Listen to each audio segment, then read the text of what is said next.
აქ იმედია და გადაცემის დასკვნითი ნაწილის დაუბრუნდით პირდაპირ ეთერში.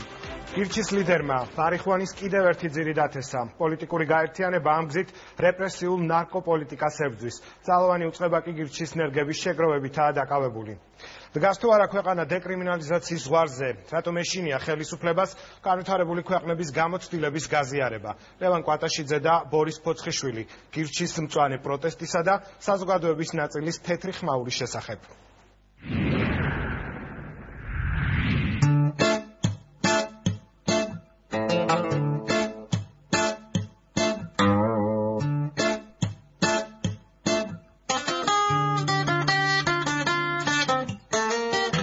ასე გაგრძელდა პროტესტი, გირჩის ნარკოპროტესტი. ახალი პოლიტიკური ცენტრის ლიდერებმა დაუმორჩილებლობის კამპანიიდან 26 დღეს სიმბოლურად ისევ კანაფი დათესეს, ისევ პროტესტის ნიშნად და იმ მიზნით, რომ ხელისუფლებამ სამომავლოდ უარი თქვას მოქმედ ნარკოპოლიტიკაზე. პოლიტიკა გირჩის აზრით შესაძლებელია, ცვლილება კი საბოლოოდ დეკრიმინალიზაციით უნდა დასრულდეს. საერთოდ არ არის საჭირო არსებობის იმაზე რომ ადამიანმა ნაკლებად მოიხმარა, და ჩვენ ისო ადამიანის სული არის. მისი საკუთრება და ასეთი იმას უზამს, დამაჩოლის თავისუფლება ულისხმობს იმას, რომ საკუთარი თავისუფლების ზიანის გრიმის პროცესს დაწყდეს, ის ვარაგებს თავისუფლებას აღარ. და მეორე ის რომ კანაფის შემთხვევაში ვამბობთ, რომ კანაფის ლეგალიზება უნდა მოხდეს, ანუ რეგულარული დასება პარკაზე. ჩვენ ნებისმიერ რამეს რასაც ვაკეთებდით ყოველთვის ერთი და იგივე იდეა ჰქონდა, რომ ერთი თავისუფლება გვინდა ყველა სფეროში. ამაზე მეტი ღირსების შეურაცხყოფა საქართველოს პოლიცისთვის რა უნდა იყოს, რომ მათ ევალებათ წაიყვანონ ადამიანები მოსაშარდად, თამაში გატარონ თავიანთი დრო და ეს იყოს მათი საქმე. ჩვენ ახლა იდეაში აქ ვიზივართ, ყველა უნდა ვიждდეთ ციხეში, პრაქტიკულად. მაგრამ ფაქტია, პოლიტიკურად ვერ გაბედეს ამის გაკეთება. ვიდრე პროვოკაციული კამპანიის ავტორები დეკრიმინალიზაციაზე მსჯელობენ, ძალოვანი უწყება ჯერ ისევ ფიქრობს. უცნობია რა მოხდება 84 ძირი კანაფის ამოღების ფაქტს. გირჩის მიერ საახალწლოდ დათესილი მარიხუანა სამართალდამცველებმა 11 იანვარს საგანგებოდ დალუქეს და ოვაციების თანხლებით წაიღეს. გირჩის ქმედება სისხლის სამართლის დანაშაულია და ისჯება ჯარიმით, ან თავისუფლების აღკვეთით 4-დან 7 წლამდე.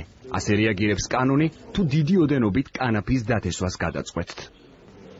32 წლის გიორგი ფანჯავიძე მოსალოდნელი სასჯელის შესახებ იცოდა, მაგრამ საკუთარი მოხმარებისთვის სახლში კანაფი მაინც დათესა. 1 დეკემბერს გიორგის სამართალდამცველებმა პეკინის ქუჩაზე მიაკითხეს. სადარბაზოში იძულებით შეიყვანეს და სახლში ჩხრეკის დაწყების შესახებ აცნობეს. რამდენიმე საათის შემდეგ ძალოვანი უწყების წარმომადგენლებმა ერთი ძირი კანაფი ამოიღეს. გიორგი განყოფილებაში გადაიყვანეს და ბრალი წაუყენეს. მას 4-დან 7 წლამდე პატიმრობა ემუქრება.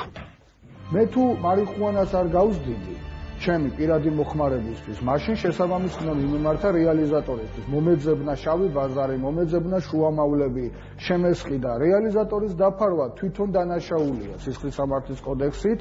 მარიხუანას არავინ არ მოგცემ, ხსიდან არ ჩამოვარდება, თუ არ გაზარდე რეალურად. მაგრამ ჩვენი ქვეყანა გვაიძულებს, რომ ჩავიდინოთ დანაშაულის არჩადენის მიზნით. სტატისტიკის მიხედვით სამართალდამცველებს ნარკოტესტირებაზე ყოველწლიურად 1000-ობით მოქალაქე გადაჰყავთ. 2013 წელს მთელი ქვეყნის მასშტაბით ტესტირება 60,196 პირს ჩაუტარდა. 2014 წელს 5,865-ს, 2015 წელს 33,068-ს.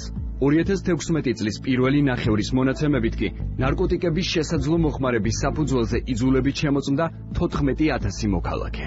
მათგან მხოლოდ 3,800 პირი აღმოჩნდა ნარკოტიკის მომხმარებელი.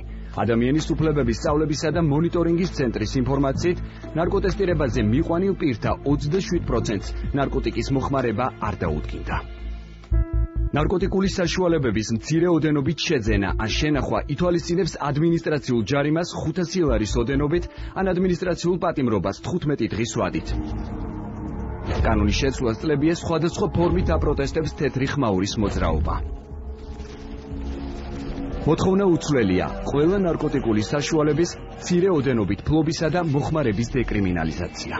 ეს ნარკოტიკა შესაძლებელია, იმიტომ რომ მძიმე ნარკომოხმარებელთა რიცხვი დღითი დღე იზრდება. 2 წლიან პერიოდში 10%-იანი ზრდა მივიღეთ და 45,000 ადამიანიდან დაახლოებით 50,000 ადამიანამდე გაიზარდა პრობლემურ ნარკომოხმარებელთა რიცხვი. აქედან მხოლოდ 5,000-მდე ადამიანი თუ არის რაიმე სახის ზიანის შემცირების პროგრამაში ჩართული, ან სამკურნალო პროგრამაში ჩართული. პრობლემა არის უდიდესი. ფსიქიკური ჯანმრთელობისა და ნარკომანიის პრევენციის ცენტრის ოფიციალური ინფორმაციით, სხვადასხვა ნარკოტიკული საშუალების მოხმარება 2016 წელს 161 პირს დაუდგინდა, მათ შორის 26 მარიხუანის მომხმარებელი აღმოჩნდა. ამავე პირებს შორის არიან ის პაციენტები, რომლებიც ეგრეთ წოდებულ ბიონარკოტიკს მოიხმარენ. ისინი მკურნალობას დღეს მწვავე ფსიქოზის დიაგნოზით გადიან. ამ მიმართულებით კანონმდებლობის გამკაცრებამ ქართულ ბაზარზე ეგრეთ წოდებული ბიოს შემოსვლა ვერ აღკვეთა. სწორედ ამ ქიმიური ნარკოტიკის მოხმარების გამო რამდენიმე დღის წინ თბილისში კიდევ ერთი ახალგაზრდა გარდაიცვალა.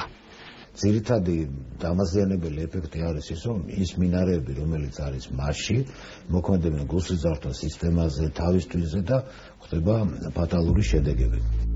მარიხუანის მოხმარებისთვის სისხლის სამართლებრივი პასუხისმგებლობის არსებობას არ ეთანხმებიან ნარკოლოგებიც, თუმცა ამ სფეროს სპეციალისტები მიიჩნევენ, რომ დეკრიმინალიზაციის პროცესს გარკვეული რისკები მაინც ახლავს.